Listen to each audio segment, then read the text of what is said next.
धरना का दूसरा दिन इको गार्डन लखनऊ। अभी तक ना तो कंपनी की सुनवाई हुई, ना तो सरकार ने सुनवाई की। अनिश्चितकालीन हमारे चालक भाई एक गार्डन में धरने पर बैठे रहे। तुम्हारे पास फोन आ गया। अनिश्चितकालीन धरना चलता रहेगा जब तक हमारी मांगे पूरी ना हो।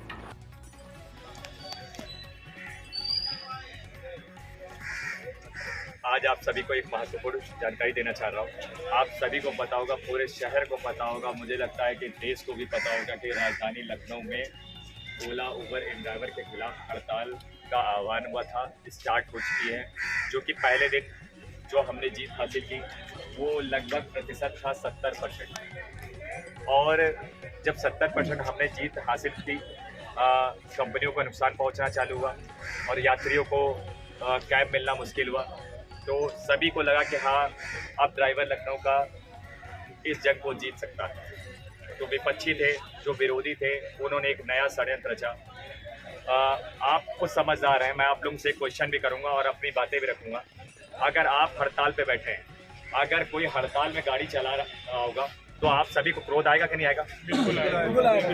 अब उस क्रोध में क्या हुआ कि एक ड्राइवर ने एक गाड़ी के फोटो खींचता है और उसमें क्या होता है कि आजकल ड्राइवर के ग्रुप चल रहे हैं, उस गाड़ी के फोटो खींचता है, ग्रुप में डालता है, तो वो भी आक्रोश में उसमें गाली जैसे शब्दों का प्रयोग कर देता है कि हम लोग मर रहे हैं, हड़ताल कर रहे हैं और ये लोग हमारे हिस्से का कमा रहे हैं।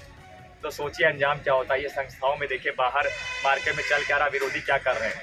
सोचिए उसके आधार पे वो लोग फ़ोन करते हैं, उसका नंबर निकालते हैं, फ़ोन करते हैं और ये बताते हैं कि मैं राष्ट्रवादी ड्राइवर शक्ति से बोल रहा हूँ, आप कहाँ हो, किस जगह हो, मुझे आपसे मुलाकात करनी है।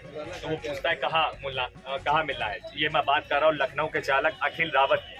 उसको बुलाते हैं विभूति खंड, वो sector 6 Vrindavan sector 6 CNG pump पे बुलाते हैं और उसको बुलाने के बाद 4 से 5 लोग घेर लेते हैं। उसके बाद क्या वो हमें फ़ोन करता है, लगभग रात में 9:40 ऐसा होता है। यहाँ पे हम लोग अभियान पे थे, यहाँ से इको गार्डन से हमें लग रहा लगभग 8:30 के आसपास से निकल थे, देर हो गया था। तो वहाँ पे हमें जैसे सूचना मिलती है, हमारी टीम वहाँ पहुँचती है और पहुँचने से पहले हम बोलते हैं कि आप 112 कॉल करके सबसे पहले तो सुरक्षा ले लो। 112 को कॉल करता है और सुरक्षा लेता है। सोचिए कितना अंधा कानून हो गया। 112 पे कॉल करके सुरक्षा लेने वाले व्यक्ति के ऊपर कार्रवाई होती है और ये बताया जाता है जो कार्रवाई जो अपनी सुरक्षा में बुलाता है वो पुलिस उसको लेके जाती है थाना पीजाई जब लेके जाती है और वो अपनी बातें बताता है कि मेरी गाड़ी बुलाई गई और ये सारी चीज़। मानता हूँ उस ड्राइवर की गलती थी, उसने गलत कमेंट किया, सब कुछ किया, ठीक है, उसका कोई मकसद नहीं था, कोई जातीय दुश्मनी नहीं थी, क्योंकि आक्रोश में इंसान तो कुछ भी कर सकता है। लेकिन उसके बदले उसको क्या मिला? उसके बदले उसको ये मिला कि विपक्षी ने रात में उसके खिलाफ कंप्लेन कराई, उसके ऊपर मुकदमा लिखवाया।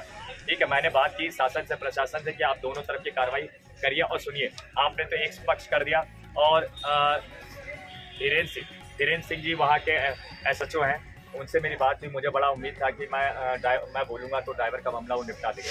उन्होंने कहा नहीं, ये दोषी है। मतलब एक पक्ष की बात सुन ली, दोषी है, और उसको 4 लोग घेर करके राष्ट्रवादी के नाम से बुलाए थे, एक संस्था के नाम पे बुलाए थे। अगर वो मार के फेंक दिया था तब साबित होता कि सामने वाला दोषी है।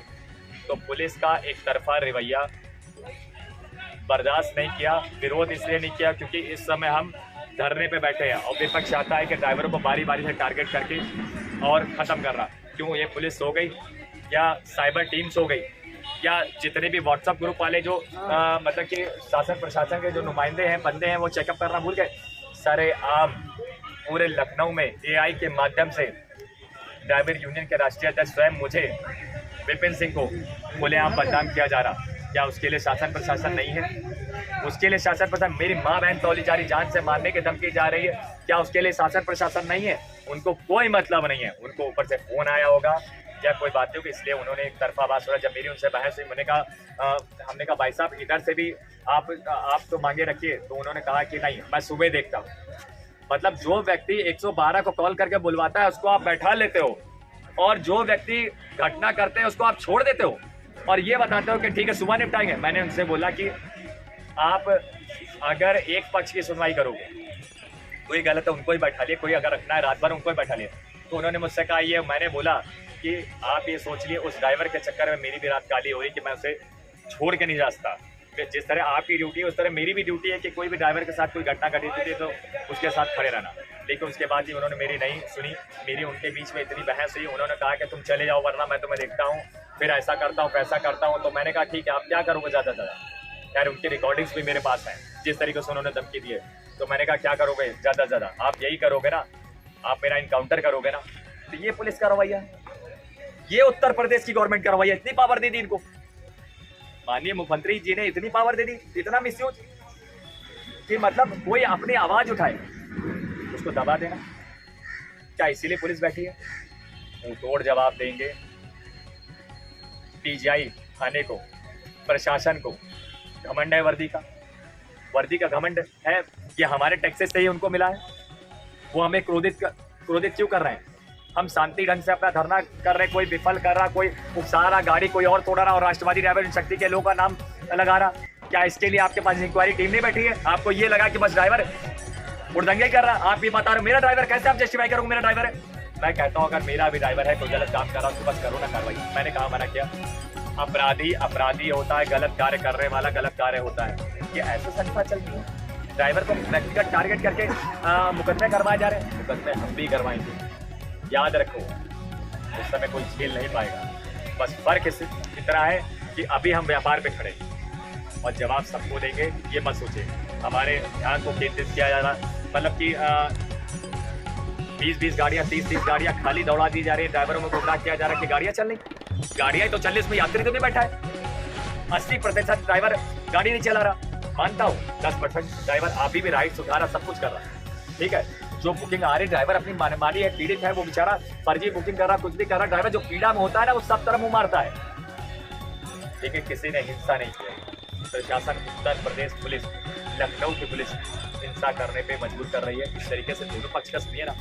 क्यों? किसका फोन आ जाता है? किसका फोन आया था? मंत्री विधायक का फोन आया था। अरे मंत्री विधायक की सरकार भी हम ही लोग बनाते हैं, इतना मत परेशान करिए। आज की ये स्थिति है कि बताइए, हमको अपनी लड़ाई को छोड़ कर हमारे बंदे पर मुकदमा हुआ, मैं यहाँ बैठा हूँ, मैं चाह के भी नहीं छुड़ा पा रहा हूँ। इसका जवाब करने के बाद हम वहाँ पे देंगे। उनको लगता है, उनको बिल्कुल नहीं, एक राष्ट्रीय अध्यक्ष से इस तरीके से बात करते हैं। अरे जब हमारी इज्जत नहीं कर पाए तो आप ड्राइवर की क्या इज्जत करोगे?